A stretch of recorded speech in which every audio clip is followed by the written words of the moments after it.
Guys, hope all of us are doing great. My name is Ernest, and this is Ernest Sciences and Mathematics TV channel. In this specific discussion, I'm going to look at the elements of selenium, tellurium, and polonium. And these are going to form a final bit of our discussion on the group 6 elements, which we have done, of course, in some of our other videos. Now, I'd like to request our members to kindly check our description boxes for a link of a playlist. It's going to contain videos with discussions on similar topics. This particular discussion, I mentioned that basically selenium and technetium are going to have some of the properties which are going to be particularly similar to sulfur, except that they are going to display what we call a metallic character. And I've mentioned that these are going to be what we refer to as metalloids, and therefore they are going to be having some metallic characters in their specific form. So therefore they are going to be, especially the two, they are going to be semiconductors, which we referred to as metalloids in our previous classification of various elements. So therefore we are going to see that these specific two elements of the group 6 are going to be obtained as byproducts from the various metallurgical processes. So we're going to have them, so they are going to be obtained as byproducts from metallurgical. So we're going to have this one as well.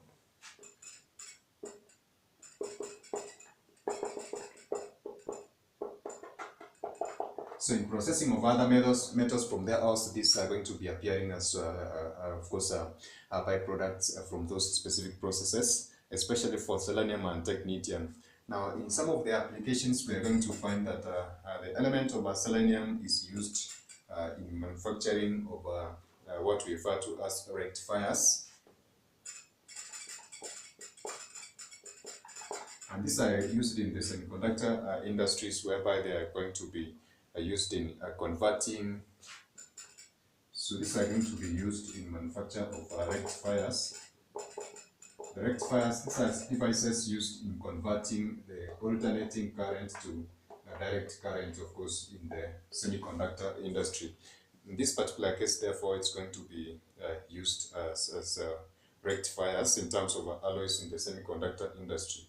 Now, other uses of selenium and technetium are going to be used as they're going to be used as selenium and tellurium. I've been mentioning this one as technetium. Basically, this is going to be tellurium.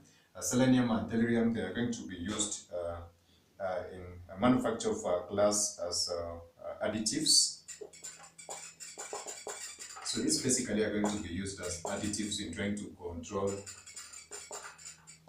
the color of glass. And that is going to be one of the, of course, uses of these two specific elements of selenium and tellurium in the manufacture of glass. And also they are going to be used in the photocells in cameras and some of the modern photocopying materials. Now, those are some of the uses of these specific elements in summary form. But for the last one, which I mentioned, of course, this is going to be a unique member of this particular group. And it's going to be exploiting or being or have limited use in terms of its day-to-day use in our daily applications, due to the fact that this particular element is going to be radioactive.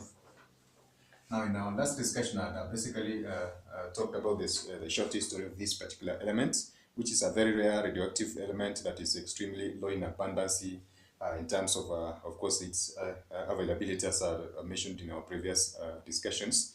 And it has got no particularly practical use, and therefore we're going to have just a limited discussion on this particular element. But of importance to note is that this particular element was first the first new radioactive element to be discovered.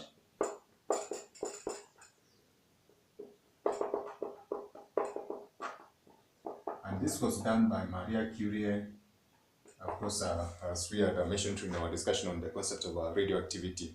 So therefore, we are going to be having a limited discussion on these particular elements, but this is going to form a range of the group 6 elements, as we have been mentioning them in terms of their particular characteristics and of course application in our day-to-day life. So kindly check our description boxes for various links of other videos, and also engage us in the comment section, and subscribe and ring that notification bell so that you can be getting various updates on the different discussion we do in mathematics and sciences. So that is it for now, guys. Bye, God bless you. Catch us in our next video.